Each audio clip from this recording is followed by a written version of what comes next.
Hello, my name is Aaron Weiss, and I live in the town of Poughkeepsie. I'm a combat veteran of Iraq, and I'm also a law enforcement officer. I attended the Public Safety Committee's last meeting in regards to this resolution, but I didn't say anything because I wanted to hear what everyone else had to say. And I heard some shocking things from some people and some legislators. They said that it took a lot of courage to pass this SAFE Act. Apparently my definition of courage differs from yours. You see, if it was really so courageous a bill and it took so much courage to pass it, then why was it done in the middle of the night when no one could see it or read it? That's not courage.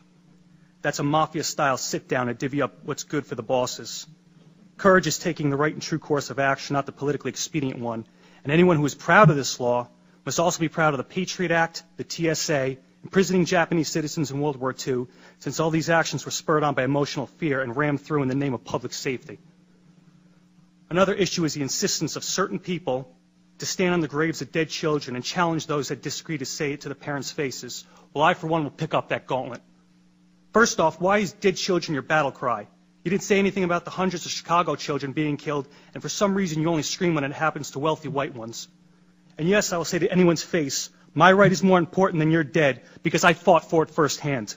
I washed the blood of my friends out of my Humvee, and I picked up their mangled bodies, and I fought day in and day out. I did more things that you people can't imagine.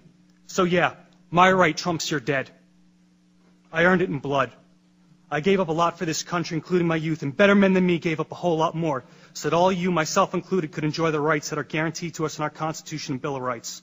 And we didn't go through all that to come back home and watch the surrender of what we fought for happen based on the demented actions of a couple madmen.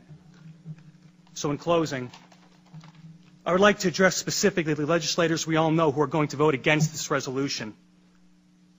I understand you will vote against this resolution based on some misguided sense of the public good. However, as a law enforcement officer, I'm curious to know about your true resolve. Since voting to take away someone's rights is totally different than being asked to enforce it, I want you to consider this.